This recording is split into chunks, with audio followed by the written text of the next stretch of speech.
আমার বিয়ের মহারণা আংশিক দেওয়া হয়েছিল, বাকি অংশ কয়েকবার দিতে চেয়েছেন আমার স্বামী, কিন্তু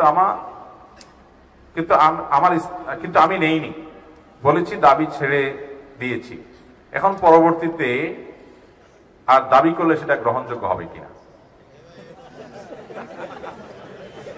হয়তো মাফ করে দিয়ে ছেড়ে দিয়ে পরে চিন্তা করছে না ভুল করে ফেলেছি। কারণ আমাদের দেশে পুরুষগুলো বেশিরভাগই মেয়েদের অধিকার নষ্ট করার ক্ষেত্রে অত্যন্ত চালাকি এবং চাতুর্যের আশ্রয় নেয়। এই জন্য আমি প্রায় সময় বলার চেষ্টা করি, এ দেশে যত ল্যান্ড আছে, জমি আছে, আপনারা এই পর্যন্ত কয়টা জমির দলিলে মালিক হিসেবে মহিলার নাম দেখছেন? খুব রেয়ার। একটা জরিপও আছে এটার উপরে। আমি জরিপের অ্যাকচুয়াল পার্সেন্টেজটা জানি না, মনে নাই আমার, শুনেছিলাম কিন্তু মনে নাই, এবং পড়েছিলাম কোথাও, বাট মনে নাই। সেটা খুবই নগণ্য, এত কম সংখ্যক। এদেশে পুরুষের সংখ্যার চাইতে নারীর সংখ্যা একেবারে অনেক কম না? সেখানে জমির মালিকের ক্ষেত্রে সব পুরুষরা মহিলাদের নাই। কারণ কি? কারণ একটা জাল হাদিস তৈরি করে নিয়েছি আমরা নিজেদের সুবিধার জন্য। সেটা কি? মেয়েদেরকে বলি বাবার বাড়ির সম্পদে ভাগ নিলে এটা মেয়েদের জন্য সয় না। শুনছেন আপনারা এই সমস্ত কথা? এই সমস্ত জাল হাদিস বলে বলে বোনদের হক মেরে খাওয়ার একটা বুদ্ধি বাইর করে। ঠিক একইভাবে বউয়ের মহারণার ব্যাপারে স্বামীরা অনেকে চালাকির আশ্রয় নেয়।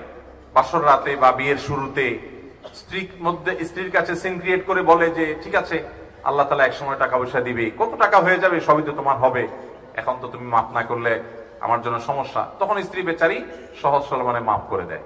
পরে যখন হুঁশ ফিরে আসে তখন চিন্তা করে হায় হায়, আমি ব্যাক করার সুযোগ আছে কিনা। ভাইরা আমার, স্ত্রীর অধিকার মহর, এটা তার প্রতি কোনো গিফট বা দান না, এটা স্ত্রীর প্রাপ্য। আল্লাহ তাআলা কোরআনে কারিমে বলেছেন, ওয়া আতুন নিসা সাদকাতিহিন্না নিহলা, মহিলাদের মহর তাদের প্রাপ্য অধিকার হিসাবে তোমরা আদায় করে দাও। যদি কেউ এটা আদায় না করে, কিয়ামতের ময়দানে সে এর জন্য অপরাধী হিসাবে, দেনাদার হিসাবে, ঋণগ্রস্ত হিসাবে উঠবে, এবং স্ত্রীর পাওনা ঠিকই তাকে পরিশোধ করতে হবে। এত গুরুত্বপূর্ণ একটা ব্যাপার।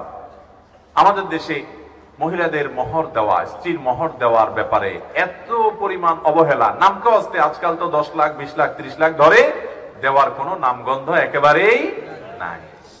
ভাইরা আমার, মহর পরিশোধ করতে হবে। যেটা দিতে পারবেন না সেই ফিগারে আপনি সম্মত হবেন না, যেটা দিতে পারবেন সেটাতে আপনি সম্মত হবেন। এখন কথা হলো, কোন স্ত্রী যদি তার মহর মাফ করে দেয় কিছু অংশ স্বামীকে, তো সে সম্পর্কে আল্লাহ তাআলা কোরআনে কারিমে বলেছেন, যদি তারা তোমাদেরকে সন্তুষ্ট চিত্তে কিছু ছাড় দেয়, ফাকুলুহু হানিআম মারিয়া, তাহলে সেটা তোমরা ভোগ করতে পারো। এখন কোন স্ত্রী তার স্বামীর কাছ থেকে কিছু মহরা পেয়ে এরপরে বলছেন ঠিক আছে বাকিটা আর লাগবে না, ছেড়ে দিলাম, তাহলে এটা স্বামীর জন্য হালাল হবে। আর ছেড়ে দেওয়ার পরে বহুকাল পরে এসে স্বামী যদি এখন আবার দাবি করে, স্ত্রী যদি আবার দাবি করে না আমি আগে যেটা বলেছিলাম ভুল বলছিলাম, আমার এখন দিতে হবে, তো এখন দাবি করলে আর কাজ হবে। এই জন্য মাফ করার সময় হুঁশ করে হিসাব করে মাফ